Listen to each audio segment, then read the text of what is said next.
I'm tired. So, today we're gonna be discussing something that is fun. I mean, not really fun, but like, I'm excited. So, y'all better buckle up because we're gonna be talking about the Amityville Horror. And you know what? That just makes me excited, okay? I'm excited. I have a whole notebook full of notes, bitch. Like, this is just like, this only lasted for 28 days. Like, the family that lived here that experienced all this paranormal activity was only at this house for 28 days. And I have an entire journal filled up with stuff that they experienced. Like, it is a lot.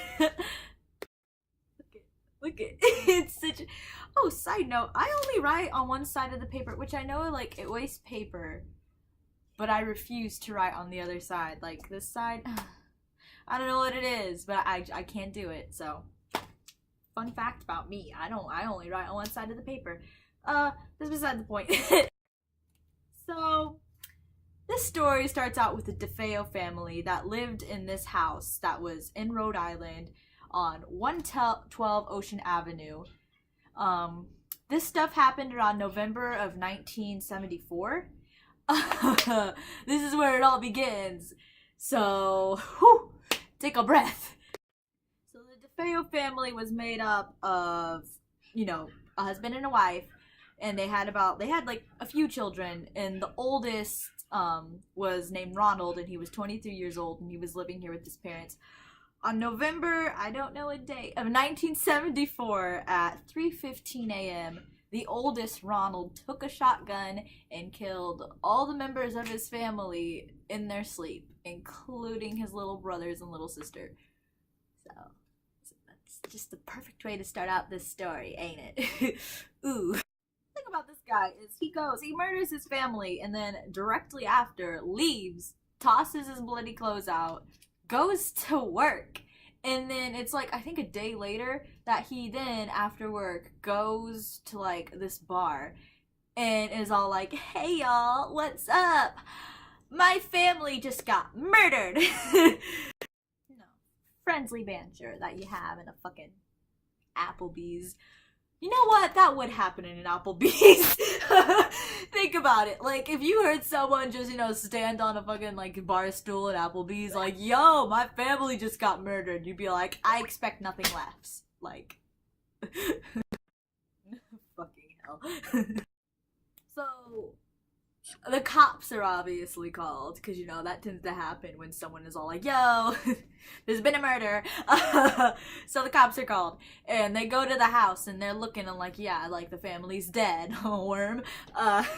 But they end up finding evidence, like, the murder weapon, the shotgun, obviously, and evidence of, like, the killing, and, like, the blood and stuff like that in Ronnie's room. So it didn't take him long to be all like, yo, what the fuck? This bitch just murdered his family, what? So he's taken into custody. At first he blamed it on his friend for like a hot minute, but then he was like, no, I did it. And then he kept changing it. After he said, I did it, he then switched his alibi and was all like, actually, I was possessed. So he was saying he was possessed, and like he doesn't remember anything from like when this was happening. Like he says he doesn't remember any of it. So, but anyway, yeah, he's in prison for life, which is what happens like when you murder your family. Don't do that. So obviously, like, this house is vacant because you can't sell a house if there's been like a mass murder in it. Who like, just imagine the real estate agent. Like, I know this is it's sad because like there's children that died, which is bad. But then just imagine the real estate agent like trying to sell this goddamn house. Like, so I know that the murder of like the last family that lived here and the possible, demonic possession that happened or whatever might be a bit of a, deal breaker. But it has a beautiful backyard. So this house was empty. Like, it was vacant for 13 months. And then in 1975, it was, I think, mid-December, the Lutz family was all like, oh, because this house was, like, marked down for obvious reasons, because no one was going to buy it. And so they had to, like, mark it down because, it's like this house was all, like, a sweater that you see like at a thrift store that has like a bunch of holes in it and possible like stains that are questionable and you're looking at it, but it's cute, it has a nice fabric, and it's marked down because the last owner died in it, and you're all like, whatever, it's like almost free, so I'll take it. So this family consisting of Kathy, George, and their 3 kids. Well, Kathy's 3 kids. George is like their stepdad. They all move in. This is the Lutz family, okay? Happy, fun, good times. And so they move into this house, and literally the day they fucking move in, paranormal like stuff starts happening. So God, just imagine like moving in, like you're setting up all your stuff, and like a fucking lamp just floats past you. You're like, okay, where do you want the sofa, sweetie? Over there, right next to the bloodstains. So a priest comes over because it. Sorry, I saw something move. Anyway, so a priest comes over because this is a well-known house in the area, like everyone knows, so he comes over to like bless the house and like check it out, because I think the family was aware that like this had, I think there's a murder taking place in my house, hold on, like the Lutz family knew all about this murder and stuff, like it was no new news to them. They wasn't like poltergeist where like they moved in and then like the realtor was like, surprise, it was built on an Indian burial ground. Also, I can't speak. No, it wasn't like that. Like they knew about the murder. they just didn't give a fuck.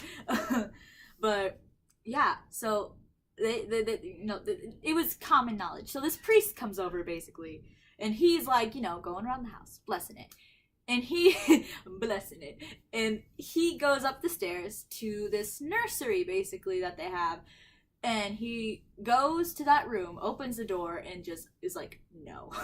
No. Not today, Satan. No, he was, yeah, like, he physically could not go into the room. Like, it was evil, basically. Like, he felt it. He was all like, hell no. Literally, hell no. And he basically noped the fuck out of there. Like, he was all like, okay, bye. Like, that was enough for him. Like, the nursery, he was like, bye. So, when the priest leaves, like, this is the day they're moving in, so they're putting, like, a bunch of stuff everywhere. So, one of the sons goes up into, like, I think he's, like, 10? The 10-year-old son, he goes up into this nursery, and he's, like, moving a box up there. And he opens the door to the nursery, and there's just a horde of flies. They're everywhere. There's like a big swarm of them, like 500 fucking flies, are like everywhere, like.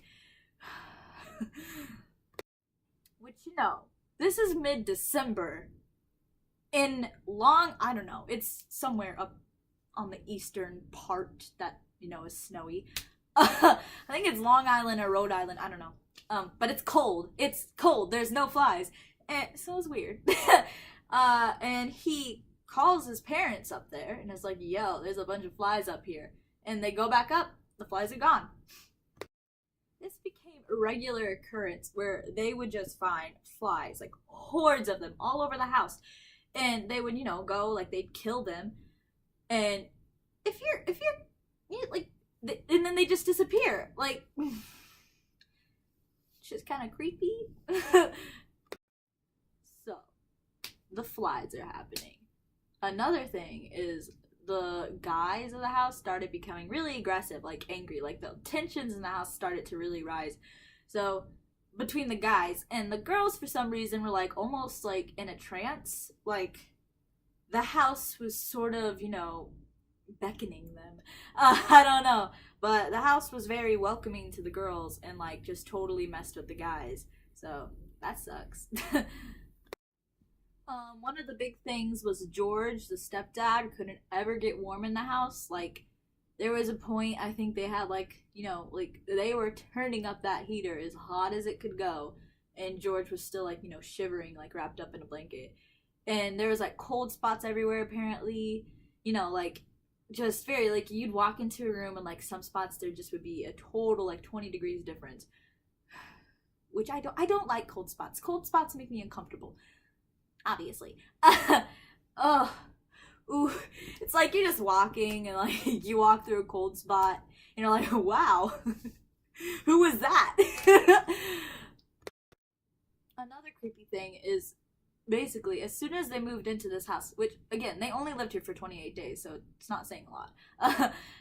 As soon as they moved into this house that night, George would like wake up at 3:15 a.m.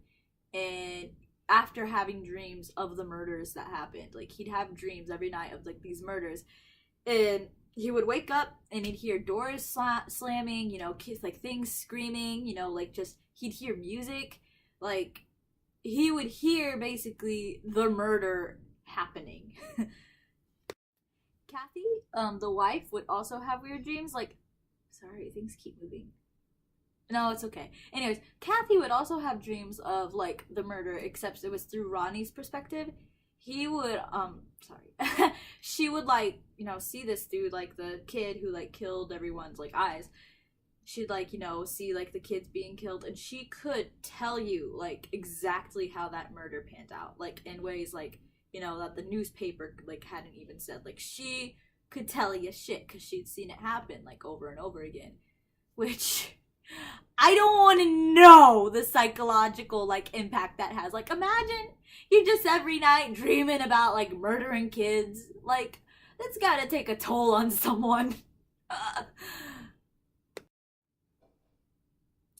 Perhaps the creepiest, thing to this whole story, is that the kids, like, they were sleeping in the rooms that these kids were, like, murdered in their sleep.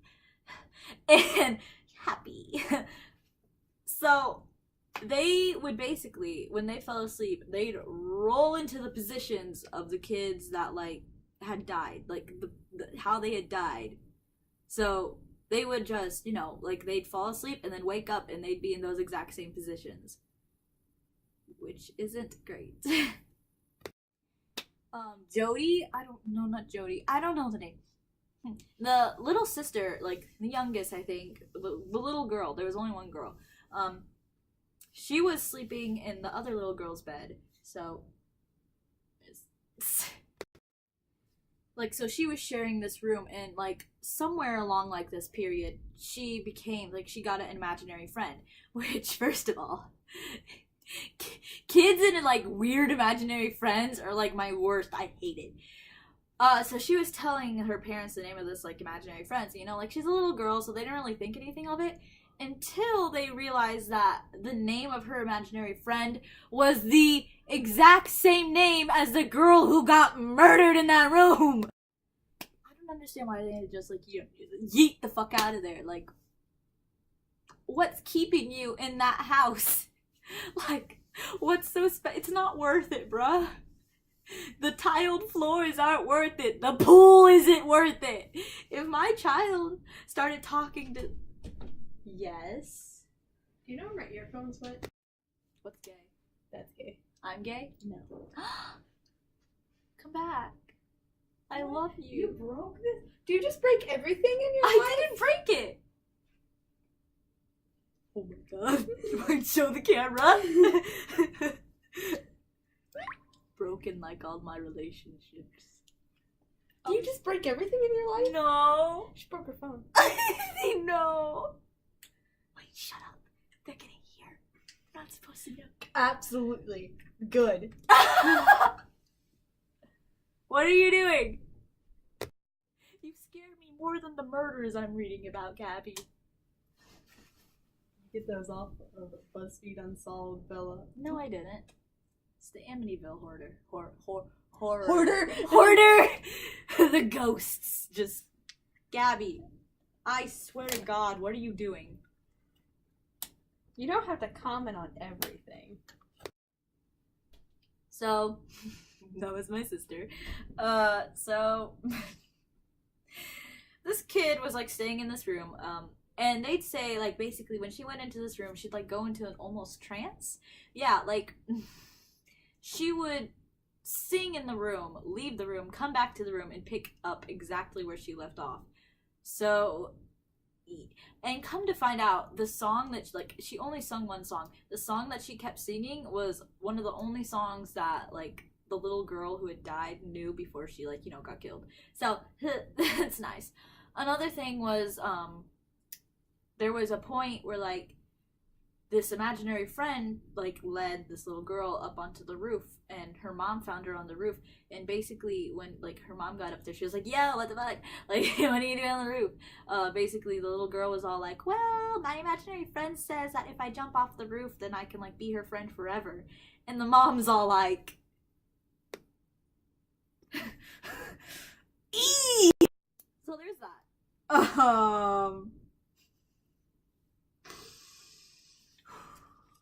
I'm looking at my notes. Okay. The dog would try to kill himself, like dead ass. So they had a dog, and basically he was so upset by what was going on in this house. Like he had a chain, like they kept him on a chain, and he'd run until like the collar would strangle him, or he'd try to throw himself over the fence to like hang himself. And as soon as they like brought him back over the fence, he'd just do it again. So like this dog was like just constantly like the rabbit from Igor. I don't know if anyone else remembers like the movie Igor, because it's kind of one of those movies that I don't think anyone but me watched. But there's this rabbit in this like movie named Igor who is like really suicidal, and that's all I could. I know it's sad. It's a dog, but listen. This is like all I can think about is the rabbit, and he just like is moods. I am the rabbit. Oh my god, I need cut to 7-year-old me like just watching that movie, and like the rabbit's like blowing himself up in a microwave. That's why I have like mental issues. It's that. They had like a boathouse in the backyard, and it had a garage door on it, and basically the garage door would like open and shut, open and shut, open and shut all day long, and like the family would watch this happen. And so like one night, like the older son and the it's me communicating with the spirits. The stepdad and the older brother were out trying to like get this to stay shut, because it's just and basically so they're like trying to get this shut, and as they're doing this, the older brother looks up, sees his little sister's room, and he's looking in the window, and he sees this cartoon image of a pig with like razor like bright red eyes, basically, which if you don't know what that means, it's not good. Pigs and like a lot of demonic folklore are bad. If you're seeing pigs running around, it's demons, okay? It's demons. Basically it's evil. It's like a really evil sign. So should I use the strobe light? No. Okay. Anyway, god damn it, how do you shut this off? Okay. So yeah, they saw the pig, and so after that happened, every time like they'd see like the little sister, they like if they caught her like in a mirror or like in her reflection, they'd always see her with the pig, or they'd see the little girl, like the sister, with like the bright red eyes. So basically, whatever was in that like girl's room was like basically like possessing her, like haunting her. I don't know. It's just really weird. Anyway, so when they saw that like happening, like when they saw the pig face, like obviously they were all like, oh yo, what the fuck. So they ran up like the stairs like to go check on the sister. The sister was not in her room, but something was, because the rocking chair in her room was literally like like going back and forth really fast, like someone was like sitting in it, like going and so they were like watching this happen, and they're like, what the heck. They leave, go for like 20 minutes, come back, and it's still doing that. So demons. Demons. Demons. I'm just laughing. Cause like at the top of this page, all I have written is ew, ew, ew, ew, ew. Yeah. I make myself laugh. So it got to the point where there was like literally green slime coming out of the walls. Like ghost jizz. Is ectoplasm ghost jizz? Think about it. Think about it. I'm right. I'm right. And I will say it. There was still cold spots everywhere. So so they were just it got to the point where it was following the kids in the neighborhood. Like the local kids, it would like, you know, if they like skip school, like if they went near the house, they could like feel things watching them. But you know, I don't appreciate. Like, it's like, you know, like you're just riding past the house and you just like, you know, see a little demon pig staring at you from the window and you're like, oh, that's just, you know, those people's house, you know, the weird ones. I can tell you what, if I lived on that street as a child, I'd know exactly where I'd be going for Halloween. I'd be all like that one idiot that's all like, yo, you know where we should go? We should go to that one house with the freaking demon pig and like the dog that's like trying to kill itself all the time and the fucking flies. We should go there for Halloween. Like, we should camp out in that boathouse. And then I just get murdered. So after Christmas, things got like a lot worse. It started like there was like crazy smells that would happen like all around the house. Like it smelled like raw sewage. Sorry, I have cleavage. Anyway, so like it would smell like sewage, like literally, like, and the crucifixes would turn themselves upside down. Yeah, and so in order to like, you know, get rid of the stench, because, you know, if your house is smelling like goddamn sewage, you know, you're gonna want to try and air it out. Which I'm sure that George, who is like cold all the time, like it's in the middle of like December and they're like opening all the windows, it's like 30 degrees outside, he's just sitting there like, thanks guys, like a popsicle. I don't know, I just had that thought. Anyway, so they're opening the windows and the windows would like not open, like they get stuck for no goddamn reason, you know, just because. The demon's being petty. Like, oh, you want to open its window? No, fuck you. Anyway, so it got, like the older son was opening a window, you know, trying to air out the stench, and it got stuck, and he was all like, "Please open," and he was like, you know, fighting it, and finally he got it open, and so like I think the younger brother was saying something to him. The kid turns around. He has his hands up on the windowsill, like this. Still, and so he's turning around to like talk to his brother, and as soon as he does that, the windowsill moves and just slams down on his fingers and like cuts straight through them, like they break, like just totally, like his fingers are completely fucked. So like obviously he's like freaking out, like, and so like everyone in the family, because he's like screaming at this point, like he's like, oh my god, like I bet that hurts so bad, like thinking about that, it makes me cringe. Anyway, so his fingers are like, you know, sawed through. The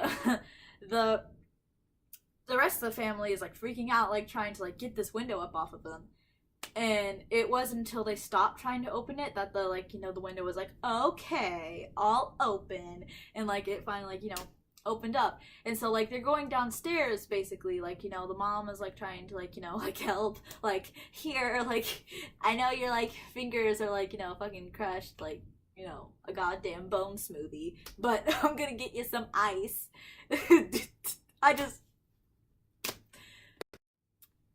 And he has his hands on the table, and basically as the mom's getting him this ice, which this is just, it sounds so like, oof, this spirit, an apparition, a full body apparition, walks in through the doorway. The mom and the older brother are both watching this happen.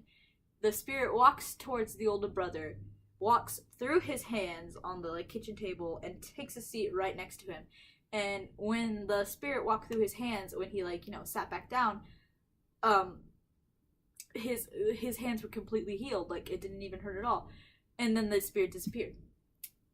So at least he healed his hands. Like, it sucks that like they got broke in the first place, but at least he like came back and was like, nah, fam, my bad.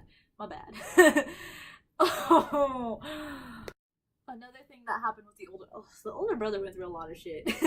Anyway, so the stepdad and the older brother got into a huge fight, and the older brother is like going to his room. He's like going up the stairs. The mom's chasing behind him, like, no, come back, yee. Like, let's make up. We're a big happy family in a big haunted house. Come on. This is my mom. Shoulder dance. Anyway, so the kid is like running up the stairs, and as he's going up the stairs, the mom watches him basically get dragged up the stairs. The way the older brother explains it is he feels like something went into his body and basically just yanked him up the stairs. Which, when you think about it, if they got into a fight, a lot of like possessions happen, like when people are like, not emotionally stable. So if there was that much bad energy and like if he was that pissed off, like I don't doubt it for a second that something like, went into his body. Anyway, and like pulled him up the stairs, because he said he didn't even, like, when his mom came back for him, he didn't even recognize his mom, and like his mom like touched his hand, and he felt like the spirit leave his body and go into his mom, and he watched his mom like, like a blank expression like cover her face, and he could tell like, oh fuck, like it's in her now, like, but it left, like it didn't do anything else. It just, for those two brief like moments, like that happened, and like they had that. So woo. Day 28 is the day. So this is the final day that they were staying in this house. Take a sip, babes. So the night starts with a levitating experience. Like, the two younger brothers they shared a room together, or I don't know. They shared a room together, and so basically their beds, which were in like concrete, like sheetrock, like there was no way they were like moving. Anyway, they ripped up out of the sheetrock and were like floating in the air, like boom, boom, like the headboards were like colliding into each other. So like the beds went up with the boys in them. The boys obviously wake up and they start screaming like, oh, fuck. There's a ghost possessing our beds. Yee. Casper's trying to, join the sleepover. The dad, George, is in bed. He can't move. And as he's laying there in bed listening to his kids scream, his wife next to him starts levitating. And he holds onto her hand to keep her from going, like, floating, like, yeeting off into the sun. And so he's holding on to her, and he's watching her, and her face slowly turns into like a 90-year-old, like she turns into an old lady basically. Anyway, yeah. So, and then that happened, and then like that lasted for an hour, and then finally George could move. So they all finally I think they called the priest. Like, they got a phone. Like, the only phone that was working was in the basement. They went and they called the priest. They were all like, yo, what should we do? All this is... And the priest was all like, why are you... What? The priest had questions, as do I. The priest was all like, bruh, you gotta get out of there. What are you doing? Yeah, so the priest was like, yeet the fuck out of there. So, that's what they did. They didn't even, like, they just ran off, and they never went back, and they moved to California. And they refused to talk about it. The news people got involved, and the news people are like, yo, can we, like, go to your, like, crazy haunted house? And they were like, yeah, fam, just make sure you, like, aren't disrespectful. So the news people go there. They bring a bunch of, like, there's like a whole this paranormal team and like the news people and the news crew and everything, and they're going to this house, and like they're spending a night there to do an investigation. And during this investigation, like, like the people on this team were like having heart palpitations, like they were like experiencing the same things, like they were very like, even the skeptics were like freaked out. And anyway, so like they were experiencing all this stuff, and then there was this man, this cameraman, basically had taken a photo of this staircase. And mind you, this is back in the 70s. Like, photo, you can't, like, it's film. Like, it's like, I don't even know. It's film. Like, you can't doctor, like, whatever that is. Like, they can't add in faces or anything. And when you look at this picture, which, look up Amityville, like, ghost picture, please. Because it is genuinely fucking terrifying. It is the face of a little boy who looks exactly like one of the little boys that was murdered, peering over the staircase. And when you look at the side by side, it's the boy. Anyway, so they get this picture, and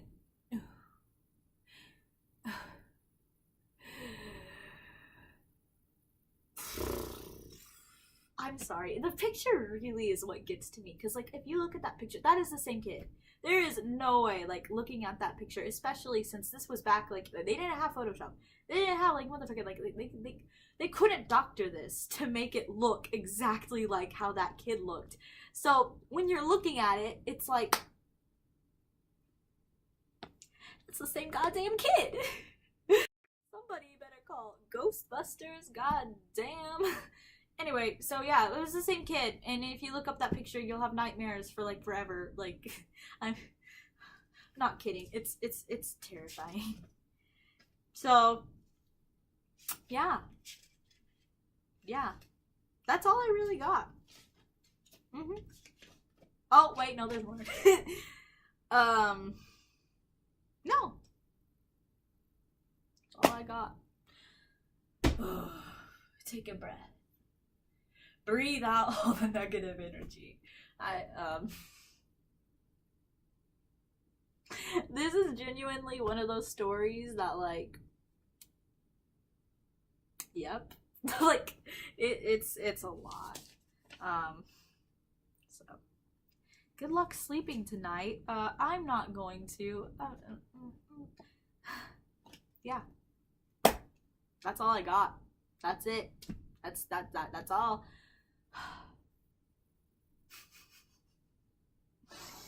Please look up the picture of the little boy. I'm literally begging. Please, please. And then send me a message on like Tumblr or comment, please, because I want to cry about this with someone. So yeah. Thanks for watching. Have nice nightmares tonight. You know. I hope you don't see any pigs or like see people getting murdered in your nightmares. Yep, that's all I got. Please subscribe and like this video because I'm gonna have nightmares because of it. So, yeah. See y'all next time.